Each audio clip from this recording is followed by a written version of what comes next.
नमस्कार दोस्तों, with school of back bencher में आप सभी का हार्दिक स्वागत है, वंदन है, अभिनंदन है। दोस्तों, अगर अभी भी आपको कंफ्यूजन है कि आपको जॉब करना है कि आपको बिजनेस करना है, तो दोस्तों हम आपका कंफ्यूजन दूर कर देते हैं। दोस्तों, जितने इंडिया में कॉलेज से पास आउट होते हैं हर साल, उसके 5% भी नौकरी नहीं होगी, और जितनी नौकरी है उसमें कंपटीशन बहुत है। आजकल नौकरी करना भी आसान नहीं है। आगे ठहरेगा वही, आगे अपना जीवन अच्छे से वही बता पाएगा। लग्जरी लाइफ उसी की होगी जो बिजनेस करेगा। तो दोस्तों, बिजनेस का जमाना है, उसको आप कुछ इस तरह से समझ सकते हो कि बहुत से भाई बंधु, बहुत से बच्चे जो हैं वो +2 के बाद, सीनियर सेकेंडरी के बाद जो है, 12वीं के बाद जो है वो BA, MA, BSc, BCom ये सब इसलिए करते हैं ताकि वो जो है सिर्फ ग्रेजुएट हो जाएं। दोस्तों, उनका मकसद होता है सिर्फ इतना। उसके बाद वो अपने कैरियर के बारे में कुछ नहीं सोचते हैं। जब फिर वो ग्रेजुएट हो जाते हैं, पोस्ट ग्रेजुएट हो जाते हैं, तो वो बेरोजगारी का सामना करते हैं, क्योंकि वो बहुत कुछ अपने बारे में नहीं सोचते हैं। दोस्तों, अगर +2 के बाद एक आदमी जो रेगुलर BA करता है, MA करता है, तो वो अपनी जिंदगी के कम से कम 5 से 7 साल तो लगाता ही लगाता है। और उसके बाद क्या कोई नौकरी की गारंटी है, कोई बिजनेस की गारंटी है?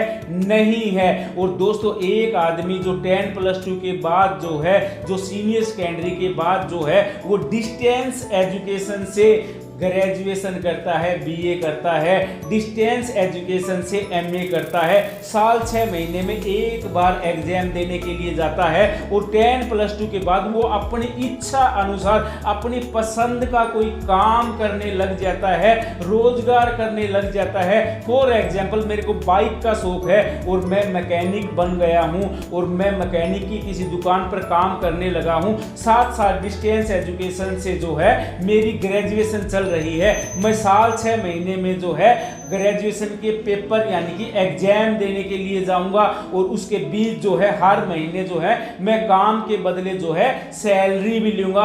और दोस्तों, एक रेगुलर कोई BA करता है, MA करता है, और सिर्फ फॉर्मेलिटी के लिए करता है, उसका कोई स्पेसिफिक मकसद नहीं है कि मेरे को इंजीनियर बनना है, डॉक्टर बनना है, या फिर मेरे को UPSC करनी है। उसको सिर्फ ग्रेजुएट होने के लिए करना है। जो हमारे भाइयों में, हम में, सब में जो है बहुत सारे भाई बंधु ऐसे ही करते हैं। बहुत सारे भाई बंधु जो हैं वो रेगुलर जो है ऐसे कोर्स करते हैं जिनका कोई स्पेसिफिक मकसद नहीं होता। तो दोस्तों, एक तो वो रेगुलर करते हैं, रोजाना कॉलेज जाते हैं, सब कुछ जाते हैं, ग्रेजुएशन हो जाते हैं, और मकसद कुछ नहीं होता, उनका भी कोई स्पेसिफिक मकसद नहीं होता। और एक आदमी 10+2 के बाद जो है, सीनियर सेकेंडरी के बाद जो है अपनी मन पसंद का जो है काम करने लग जाता है। 3 साल बाद, 4 साल बाद एक ग्रेजुएट होकर निकलेगा रेगुलर, और दूसरा जो है डिस्टेंस एजुकेशन से ग्रेजुएट होगा।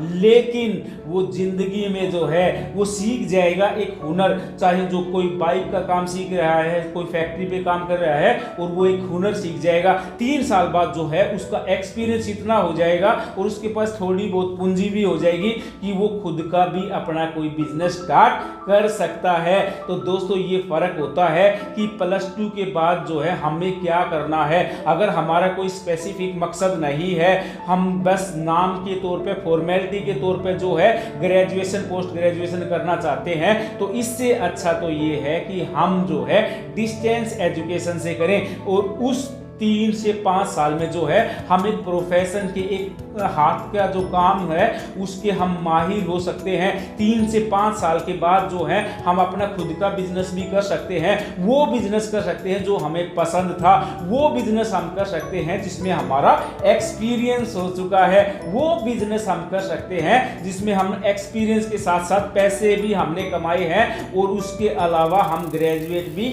हो चुके हैं। तो दोस्तों, अब सोचना आपको है कि +2 के बाद अगर कोई स्पेसिफिक आपका कोई मकसद नहीं है, तो दोस्तों आप जो है बिजनेसमैन बनने का, एंटरप्रेन्योर बनने का जो है शुरुआत कर सकते हो। दोस्तों, बहुत से ऐसे आजकल यंग एंटरप्रेन्योर हैं जो 100 करोड़ का बिजनेस पार कर चुके हैं अपनी 16, 18, 20, 25 साल की उम्र में। ओयो होटल वालों को आप ले लीजिए, जेप्टो वालों को आप ले लीजिए, और बहुत से ऐसे एंटरप्रेन्योर हैं जो कच्ची उम्र में जो है करोड़ों अरबों रुपए का कारोबार पार कर चुके हैं, जो यूनिकॉर्न बन चुके हैं। तो दोस्तों अगर ऐसे एग्जाम्पल अगर आपके पास है तो ठीक है, अगर नहीं है तो जेप्टो वालों को उठा के देख लीजिए, उनके स्टार्टअप को उठा के देख लीजिए, चाय सुट्टा बार वाले को देख लीजिए, MBA चाय वाले को आप देख लीजिए, ओए होटल वालों को आप देख लीजिए। बिल्कुल यंग एंटरप्रेन्योर हैं और जो कच्ची उम्र में जो है इन्होंने बिजनेस जो है वो शुरू कर दिया और आज जो है वो अरबपति खरबपति है, यूनिकॉर्न बन चुके हैं, करोड़ों अरबों का कारोबार करते हैं। तो दोस्तों उम्र कुछ भी नहीं होती और दोस्तों आपको जो है राइट समय पे जो है डिसीजन लेना होता है। ओम विताय नमः। नमस्कार भाइयों।